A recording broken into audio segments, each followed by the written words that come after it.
Brownie કોને નથી ભાવતી? આજે હું તમારા માટે ચોકલેટ વોલનટ બ્રાઉનીની રેસીપી લઈને આવી છું. આ એગલેસ બ્રાઉની બજારમાં મળતી હોય એના કરતાં પણ વધારે ટેસ્ટી આપણે ઘરે બનાવીશું. ફટાફટથી મારી ચેનલ ફૂડ વિથ ફાલ્ગુનીને સબસ્ક્રાઇબ કરી દો એટલે આપણે રેસીપી શરૂ કરીએ. સૌથી પહેલાં અહીં મેં લીધો છે ચોકલેટ સ્લેબ. ડાર્ક ચોકલેટ અને બ્રાઉન એમ બે પ્રકારના આવતા હોય છે. તો અહીં મેં બ્રાઉન ચોકલેટ, જેના ઉપર મિલ્ક કમ્પાઉન્ડ લખેલું હોય છે, એનું 500 ગ્રામનું પેકેટ લીધું છે. તમારે જો ઓછી બનાવવી હોય તો 250 ગ્રામ પણ લઈ શકો. હવે સૌથી પહેલાં એમાંથી નાના નાના ટુકડા કરી લઈશું. આપણે એને પીગાળવાની છે, તો પીગાળવામાં સરળતા રહે એ પ્રકારના નાના ટુકડા કરવાના. તમે જો એને ફ્રીજમાં રાખી હોય તો કલાક પહેલાં ફ્રીજમાંથી બહાર લઈ લેવાની, જેથી પીસીસ કરવાની સરળતા રહે. આ પ્રકારના ટુકડા થઈ ગયા પછી તમે એને બે પ્રકારે પીગાળી શકો. એક તો તમે એને 15 થી 20 સેકન્ડ માટે માઇક્રોવેવ કરી શકો, પણ હું એને ગેસ ઉપર ડબલ બોઇલરમાં મેલ્ટ કરીશ. કાચનો બાઉલ થોડો નાનો હતો, તો મેં એને થોડા મોટા બાઉલમાં ટ્રાન્સફર કરી લીધા છે. હવે ગેસ ઉપર એક તપેલીમાં પાણી લઈ લીધું છે અને પાણી ઉકળવા લાગે એટલે ચોકલેટવાળો બાઉલ તપેલી ઉપર મૂકી દેવાનો. એટલે વરાળની ગરમીથી ચોકલેટ તરત જ મેલ્ટ થઈ જશે અને જરાય બળશે નહીં. તો લગભગ 1 થી 1.5 મિનિટમાં જ બધી ચોકલેટ મેલ્ટ થઈ જશે. ચોકલેટ સરસ મેલ્ટ થઈ જાય એટલે હવે આપણે એમાં બટર ઉમેરીશું. તો અહીં મેં 100 ગ્રામ સોલ્ટેડ બટર લીધું છે અને બટરને પણ ચોકલેટ સાથે જ મેલ્ટ કરી દઈશું. ચોકલેટનો બાઉલ હજી તપેલી ઉપર જ છે અને પાણીવાળી તપેલીનો ગેસ ઓન છે. ચોકલેટ અને બટરને એકદમ સરસ રીતે મિક્સ કરી લઈશું. બરાબર મિક્સ થઈ જાય ત્યાર પછી બાઉલને ગેસ ઉપરથી નીચે લઈ લેવાનો અને એને એકદમ ઠંડુ થવા દેવાનું. અને હવે એ એકદમ સરસ ઠંડુ થઈ ગયું છે. ઠંડુ થવાના કારણે થોડું થીક પણ થયું છે. હવે આપણે એમાં નથી ખાંડ ઉમેરવાના કે નથી ઈંડા ઉમેરવાના, પણ એના બદલે આપણે એમાં ઉમેરીશું કન્ડેન્સ્ડ મિલ્ક. પણ કન્ડેન્સ મિલ્કના બદલે અહીં મેં અમૂલનું મીઠાઈ મેટ લીધું છે, તો 400 ગ્રામ અહીં આપણે અમૂલનું મીઠાઈ મેટ ઉમેરીશું. અહીં મેં 200 ગ્રામના 2 ટીન ઉમેર્યા છે.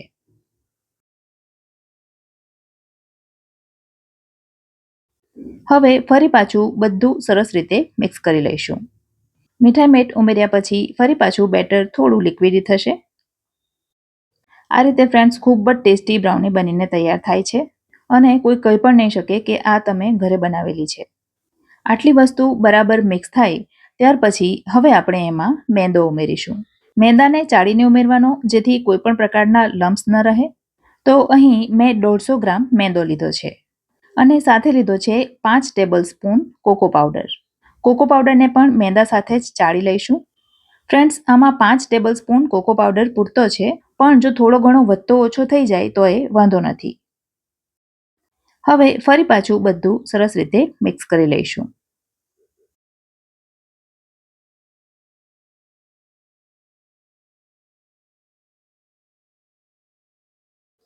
મિક્સ કર્યા પછી આ પ્રકારની કન્સિસ્ટન્સી થશે. પણ બેટરને થોડું પાતળું કરીશું, જેના માટે આપણે એમાં થોડું દૂધ ઉમેરીશું. પણ દૂધ ઉમેરતા પહેલાં એમાં 1 ટીસ્પૂન બેકિંગ પાવડર ઉમેરીશું અને ત્યાર પછી થોડું થોડું દૂધ ઉમેરી એની કન્સિસ્ટન્સી સેટ કરીશું. તો પહેલાં મેં 5 ટેબલ સ્પૂન દૂધ ઉમેર્યું છે અને જરૂર જણાય તો આગળ જતાં બીજું દૂધ પણ ઉમેરીશું. બધું મિક્સ કરતાં આ પ્રકારની કન્સિસ્ટન્સી થઈ છે, પણ મને હજુ એમાં દૂધ ઉમેરવાની જરૂર લાગે છે, તો ફરી પાછું 5 ટેબલ સ્પૂન દૂધ મેં ઉમેર્યું છે. ફરી પાછું મિક્સ કરીશું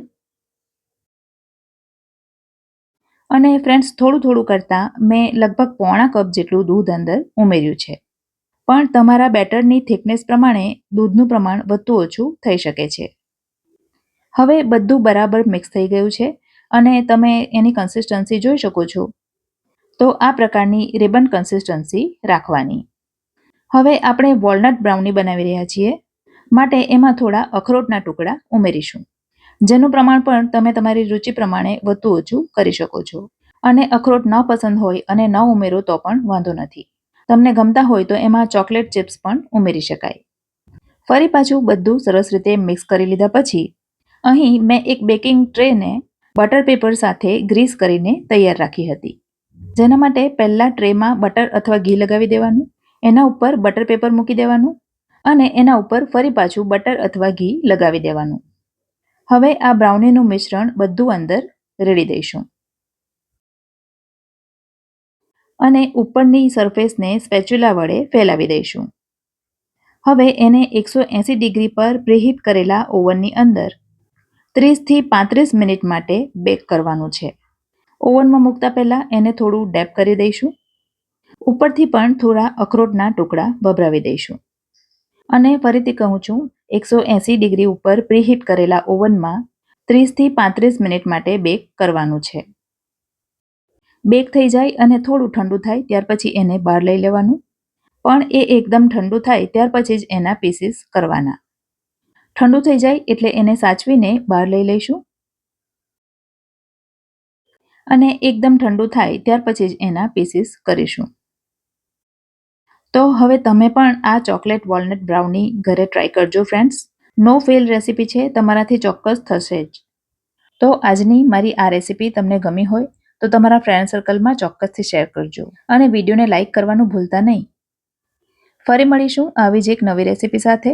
ત્યાં સુધી મને રજા આપો. આવજો.